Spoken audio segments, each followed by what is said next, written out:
Today is as good as any to end the Washington Capitals season on their home ice, isn't it?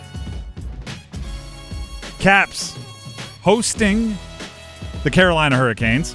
Hurricanes lead 3-1. Game 5 tonight. Potential closeout game for the Canes. I want it to be a closeout game for the Canes. And in honor of that, or inspired by that, I have the checklist to win the game. I have it right here in front of me. You win the game, you clinch the series, you punch your ticket to the Eastern Conference Finals. All you have to do are these things. Start fast. I haven't seen that in every game. Stay out of the box unnecessarily. Top guys play like top guys, get pucks on net, possess the puck in the offensive zone, have a net front presence, and do everything that the Canes are known for. If you do all of that, the rest will take care of itself. And I'll even throw one more, just a catch-all, a safety net. If that doesn't work, listen to Rod. He'll know better than I do what to do there, right? It's the way I didn't actually expect to get to this point against the Caps. I got there very early against the Devils. And what I mean, not like the point in the series. I mean this point mentally. I think by now it's obvious who the better team is. Right? Remember after game one? Yeah. Remember after game 1 against the Devils, we sat down right here and said, if this thing goes longer than 5, so somebody did something they weren't supposed to do, right? Something has gone haywire if this one goes more than 5. I did not expect that against the Caps, but going into game 5, I wouldn't say it's as drastic, especially without the injuries that the Devils were dealing with. But I think watching 4 games, right, and you see the adjustments and you see kind of how the matchups work. After 4 games, you know who the better team is. So once you establish that, and this goes for any 7-game series, once you establish that, you start to focus more on you than on them. Right? If it's even or if you're the underdog, right? If you're overmatched, and I know you would never say that publicly, but if you're overmatched, you start looking for the equalizers. Okay, maybe as a whole we're a little under-talented, but that matchup we can take advantage of, or we can trick them with this, right? We can throw them off our scent. Once you're the better team, you go, regardless of what they do, if we take care of us, if we take care of what we're supposed to do, we'll be good. And I think that is a lovely place to be going into a closeout game like this. Lovely place to be.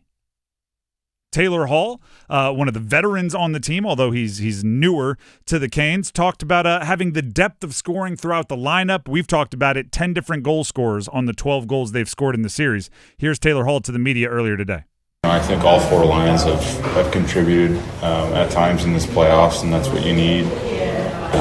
I feel like that's my role is to, come in and play, obviously good Hurricanes playoff hockey and play the right way and whatnot, but we have to get contributions offensively from up and down the lineup. It's just not going to work if it's 1 or 2 lines carrying us. And our power play's been pretty hot, and we need to consistently produce offense 5-on-5. We can't count on that power play to be like that all playoff long. So I feel like we've done that. We've found some different line combinations that have worked in the bottom 6 and or the middle 6, whatever you want to call it, and it seems to be in a good place right now.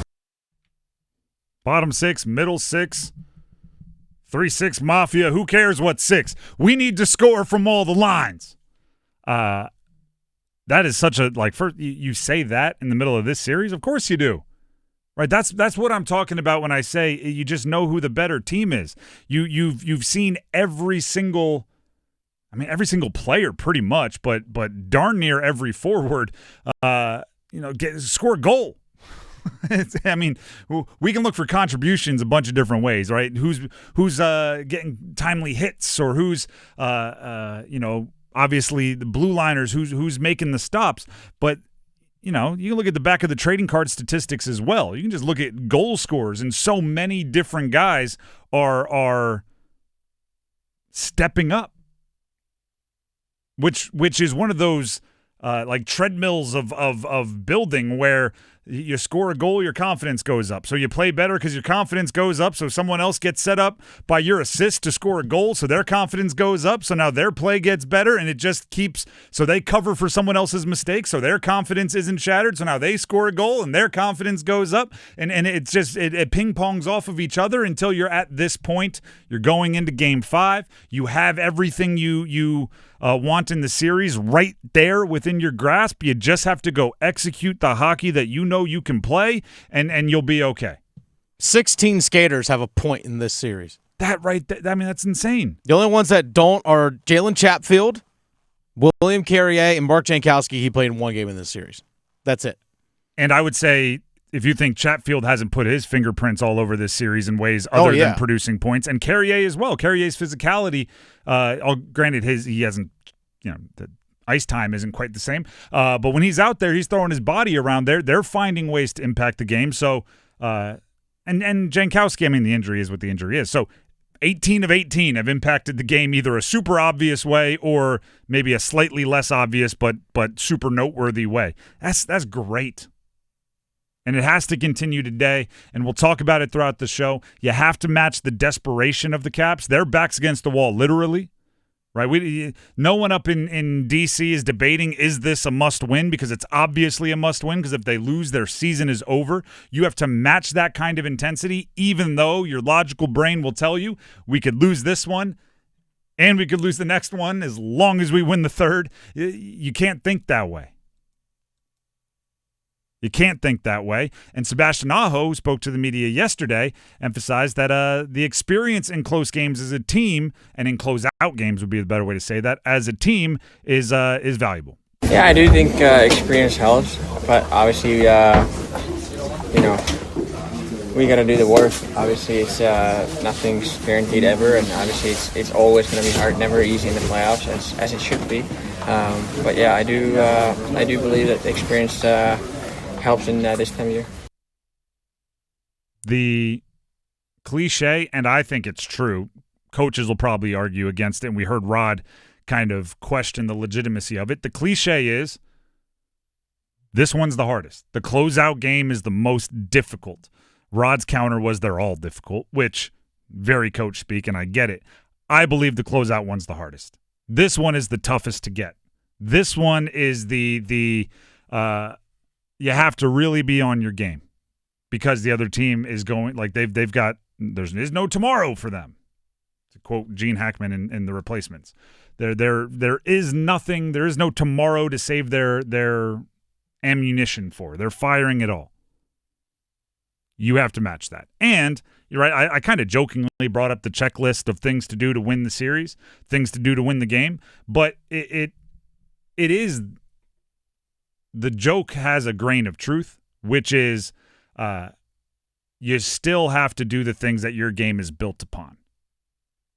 And we've debated really all week with the outsiders that have been calling the Kane system boring, or the outsiders, meaning outside media, national media, fans of other teams that have said, this system won't work in the postseason, and we're watching them slowly turn, right? Oh, you won't win it all. We're seeing them slowly cover their bases to make sure that they have a few clips of them saying, well, actually, I like what they're doing. We've talked about that a lot, but those are the things that the Canes do, right? The tons of shots on goal, possessing the puck, aggressive on defense, two-way hockey from your forwards. Those are the things that their entire success or failure is built on. And going into a game like this, where I'm sure Washington will be throwing everything but the kitchen sink at you, you have to continue to be you. And then I threw in have a net front presence just because it's something that we all call for all the darn time. That was me sneaking one in there, right? It was literally 6 things on the list. 5 of them are like core tenets of what what the Canes do to beat the Caps. And then the last one I was just like, and I'm also asking for this. That's just, you won't notice it. Just do it anyway and we'll be good. Stankoven is He's my guy because he tries. He gets in there and mixes it up in the net front. He's looking for deflections. That's my guy. There's like 9 different dudes that at some point in today's show I'm probably going to describe as my guy. Stankoven is definitely one of them. No disrespect to the others. I just can't pick them all.